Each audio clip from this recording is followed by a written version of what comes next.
কথা বলে, তুচ্ছ তাচ্ছিল্য করে কথা বলে।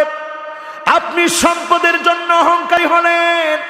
আপনি মনে রাখবেন, সম্পদ নিয়ে অহংকার করেছিল কারণ তাকে যিনি তিলে তিলে নিঃশেষ করে দিলেন তিনি কে? আমার নিজের দুই চোখে দেখেছি, হাক্কুল ইয়াকিন ওয়া আইনুল ইয়াকিন, দুই চোখে আমি দেখেছি মিশরের ওই জায়গা, যে জায়গার নাম ফাইয়ুম, কায়রো নামক অঞ্চল থেকে 150 কিলোমিটার দূরে কারুনের বিশাল জায়গা, 55,000 একর জমি, মাটির নিচে বিল্ডিং গুলা সব পুতিত হয়ে গেল, মাটি গিলে খেয়ে ফেলল। একমাত্র একটা বিল্ডিং আজ অবধি কালের সাক্ষী হয়ে দাঁড়িয়ে আছে। গোটা সব বিল্ডিং গুলা মাটির নিচে, একটা বিল্ডিং কালের সাক্ষী হয়ে দাঁড়িয়ে আছে। সূরা কাসাস পড়বেন, ইন্না কারুন কানা মিন কওমি মূসা ফাবাগা আলাইহিম। আল্লাহ রাব্বুল আলামিন বলেন, মূসা আলাইহিস সালামের সম্প্রদায়ের একজন লোকের নাম ছিল কারুন। ইবনে আব্বাস তাফসীর করেন, কারুন ছিল মূসা আলাইহিস সালামের চাচাতো ভাই।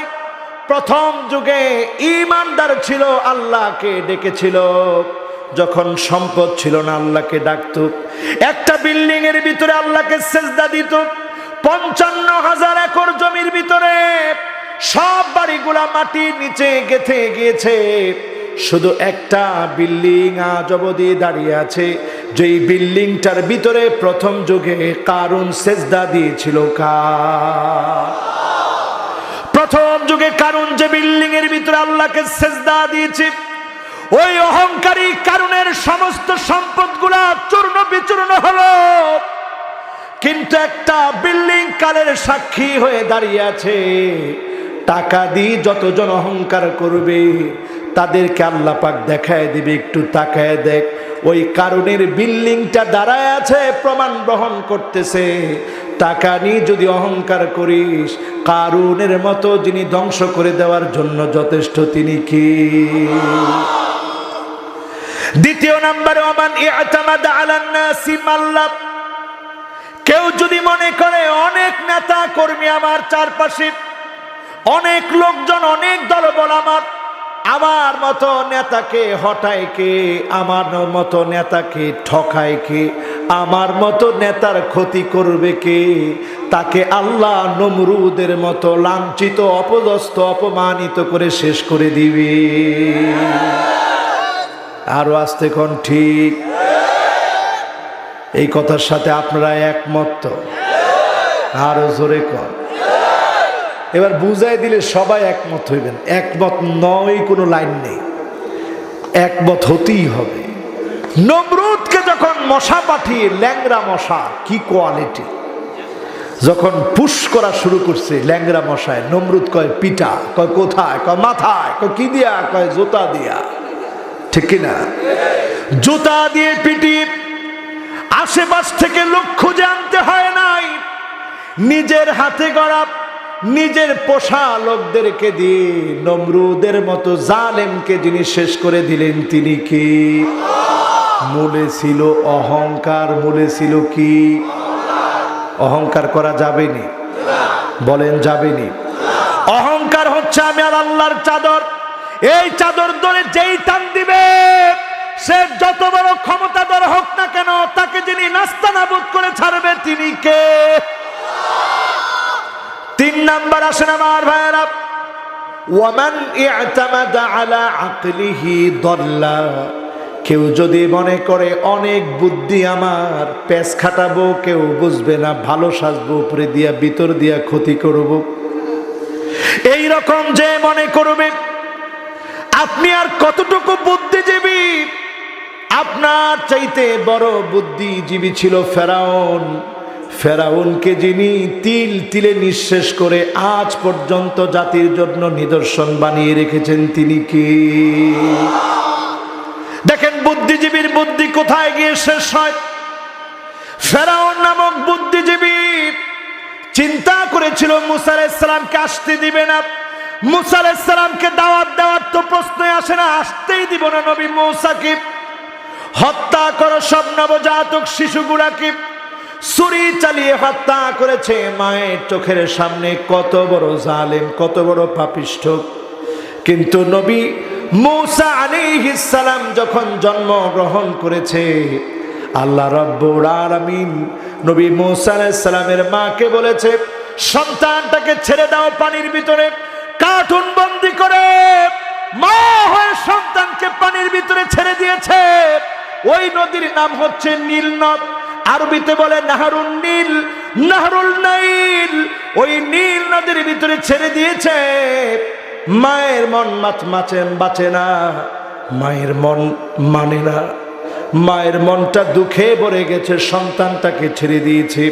আল্লাহ ওয়াদা দিয়েছে, চিন্তার কোনো কারণ নাই, এই সন্তানকে আবার তোমার বুকে আমি আল্লাহ ফিরিয়ে দিব। বলেন আল্লাহু আকবার।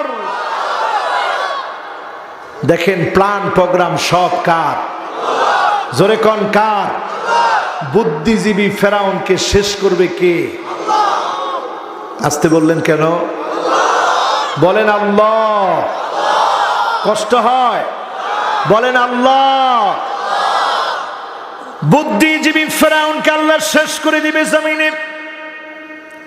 বাচ্চাটা ভাসতে ভাসতে নবী মূসা আলাইহিস সালামের কার্টুন, অন্য কোন জায়গায় যায় নাই। নবী মূসা আলাইহিস সালাম ভাসতে ভাসতে চলে গেছে আসিয়া যেখানে গোসল করছে সেই গোসলখানায়। ফুটফুটে শিশু বাচ্চাকে দেখে আসিয়ার মন ভরে গেছে।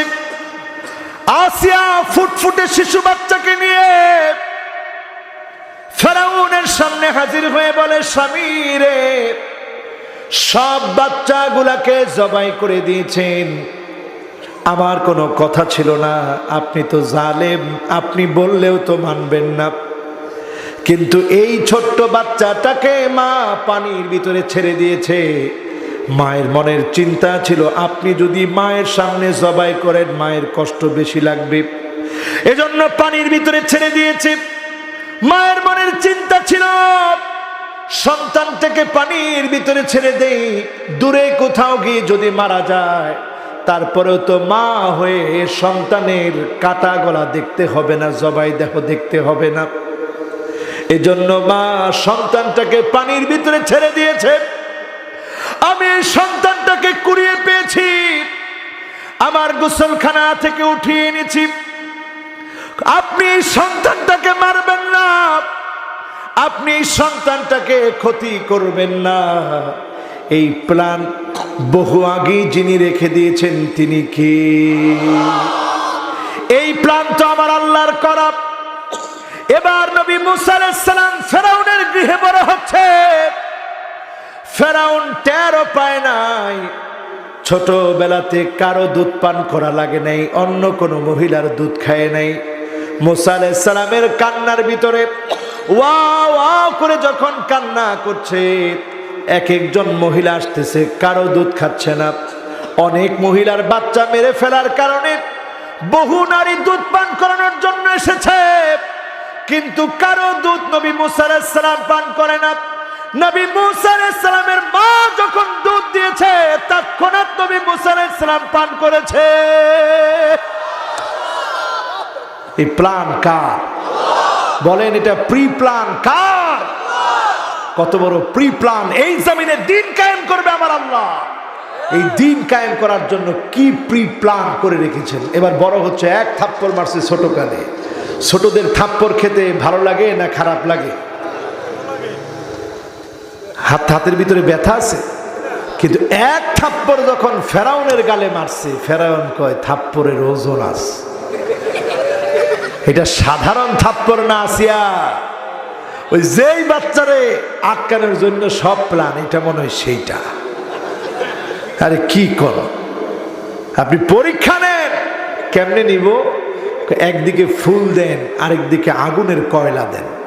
নবী মূসা আলাইহিস সালাম বারবারই ফুলের দিকে হাত বাড়ায়, আল্লাহ রাব্বুল আলামিন জিবরিলকে দিয়ে হাতটা ঘুরায় দেয়। কারণ প্রি প্ল্যান কার? জোরে বলতে হবে কার? কেমন করে আল্লাহকে অস্বীকার করেন মুসলমান? চিন্তা করেন, আপনাকে বিজয় দিবে এই প্ল্যান আল্লাহর কখন থেকে? যুগে যুগে যে আল্লাহ বিজয় দিয়েছিল সে আল্লাহ মূসা আলাইহিস সালামকে কয়লার দিকে হাত বাড়িয়ে দিয়েছে, কয়লা ধরে ফেলেছে। কয়লা ধরে ফেলেছে নবী মূসা আলাইহিস সালাম, প্রমাণ হলো বাচ্চা মানুষ থাপ্পড় দিয়েছে, কিন্তু ফেরাউন ঠিকই বুঝেছে এই থাপ্পড়ের ওজন কম না বেশি, অনেক বেশি ওজনের থাপ্পড়। এরপরে নবী মূসা আলাইহিস সালামকে হিজরত করতে বাধ্য করা হলো। তিনি হিজরত করার মধ্য দিয়ে একটা পাওয়ার নিয়ে ফিরলেন। যারাই হিজরত করে, দেশ ত্যাগ করে, এই দেশ ত্যাগের মধ্য দিয়ে ইসলাম বিজয়ের আগাম বার্তা যিনি প্রদান করে দেন তিনি কে? আমার ভাইরা, আমার বন্ধুরা, নবী মূসা আলাইহিস সালাম দাওয়াত দিয়েছে ফেরাউনকে। হিজরত করে আসার পরে মাদায়েনে চলে গিয়ে সেখান থেকে এসে তিনি যখন দাওয়াত দিয়েছে, ফেরাউন দাওয়াত গ্রহণ করে নাই। ফেরাউন দাওয়াত গ্রহণ না করে এবার ইসলামের আলো নিভায়ে দিবে ফেরাউন সিদ্ধান্ত নিয়েছে, তাওহীদের বাতি নিভায়ে দিবে। ফেরাউন কত বড় বুদ্ধিজীবী, অন্য কোন জায়গায় হামলা করে নাই। ফেরাউন আনতে আনতে লোহিত সাগর পর্যন্ত নিয়ে এসেছে নীল নদে। না, নীল নদ 10টা দেশের উপর দিয়ে প্রবাহিত একটা নদী, পাশের দিক থেকে কম, লম্বার দিক থেকে বেশি। ভিক্টোরিয়া পার্ক থেকে উৎপন্ন হয়ে 10টা দেশের উপরে প্রবাহিত হয়েছে নীল নদ। মিশরে অনেক ব্যবহৃত হচ্ছে এই নীল নদ, কিন্তু নীল নদের ভিতরে ফেরাউন ডুবে মারা যায় নাই। লোহিত সাগরের ভিতরে ফেরাউনকে যিনি ডুবিয়ে মেরেছিলেন তিনি কে? কেমনে মারবে আল্লাহ দেখেন। ঠিক লোহিত সাগরের সামনে যখন আসছে, ফেরাউন কয় এবার কাজ হইছে। আল্লাহ কয় আমারও কাজ হইছে, দেখ কি করি। নবী মূসা আলাইহিস সালামের সাথে যারা ছিল তারা বলা শুরু করলো, قال أصحاب موسى إنا لمدركون।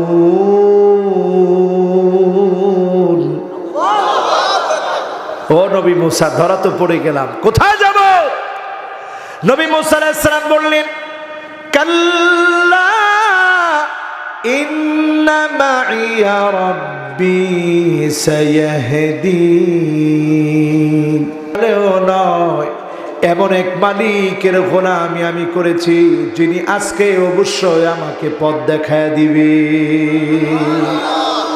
নবী মূসা আলাইহিস সালাম যখনই আঘাত করেছে সমুদ্রের ঢেউগুলো আল্লাহর সেনাবাহিনী, আল্লাহ বলেছে ঢেউরে এখন আর উতাল পাতাল করা যাবে না, রাস্তার মতো স্থির হয়ে যাবে।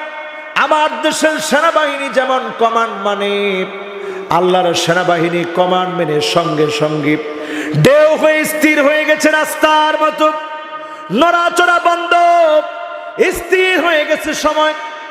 নবী মূসা আলাইহিস সালাতু ওয়াস সালাম পার হয়ে চলে গেছে, সঙ্গী সাথীরা পার হয়ে চলে গেছে। ওই মুহূর্তে যদি এই ঘটনা দেখে ফেরাউন বলে ফেলতো, আয় আল্লাহ আমার বুঝতে আর বাকি নেই।